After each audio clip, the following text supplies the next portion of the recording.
Hi everyone. In ASCOLA Conference 2020, this year, which goes online, I will be presenting my paper entitled Mapping the Gulf States within the Global Competition Law Framework. The Gulf States, Kuwait, Qatar, Saudi Arabia, United Arab Emirates, and Oman, with the exception of Bahrain, have successfully closed the chapter on adoption of their national competition laws. The legal framework is mainly based on the EU competition law and US antitrust, yet they share sui generis features due to their specific cultural and historical background. This paper places the Gulf states within the global competition framework by dealing with the goals and substantive rules that competition laws prescribe in the first part, whereas in the second part, the paper analyzes the need for independent national competition authority, the institutional relations between a sectorial regulator and a competition authority, and exclusion of state-owned enterprises, which are not under competition law scrutiny.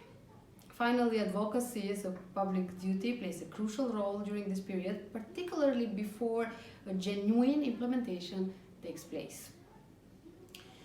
When addressing the goals of European competition law and US antitrust, this paper provides a comparative analysis of the Gulf states' competition law goals.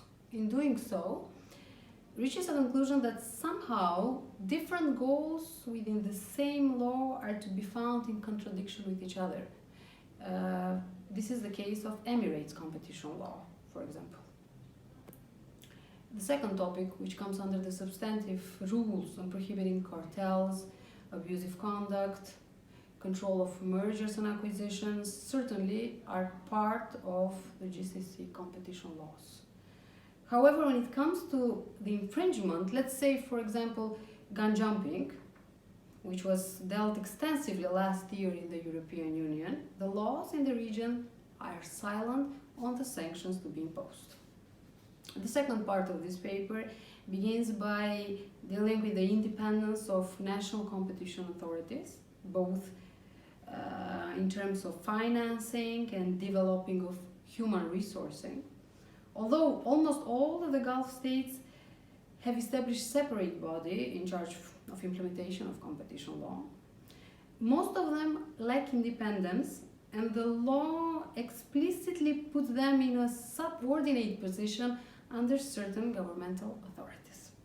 For the time being, only the new competition law in Saudi Arabia of 2019 and the modifications made to the current Omani competition law provide for partial independence of national competition authorities from governmental reach. Other Gulf states' national competition authorities are under governmental umbrella, mainly within the ministries of trade or commerce. Another very important feature is that Gulf states' competition laws include exemptions to state-owned enterprises and the public sector in a broader sense. Exempting SOEs from competition laws scrutiny is not necessarily a feature of a defective regime. However, having them in a huge number in the main sectors cannot be considered beneficial. For example, in 2015, Emirates was second worldwide, only after China in terms of SOEs, with 88%. When dealing with the relationship between a national competition authority and a sectorial regulator, a clear ambiguity prevails. For example, mergers in these countries, except complying with the provisions of competition law, they must also comply with certain rules under company law, sometimes under law on capital market, which were regulating mergers and acquisitions long before competition law was enacted. This is a clear clash of jurisdictions. And finally, advocacy as a public duty for competition authorities is the overarching dimension concluding this research. By analogy, when dealing with the Egyptian competition authority, was asked Bundeskartell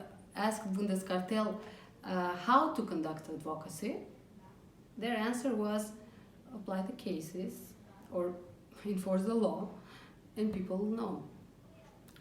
Therefore, it is a duty for competition authorities in these countries to determine the instruments and techniques for making advocacy part of the new culture by increasing awareness. This is in brief. Hence, if you're more interested, I'll be presenting my paper on the 26th of June, 12 p.m. under the section on developing economies. Thank you.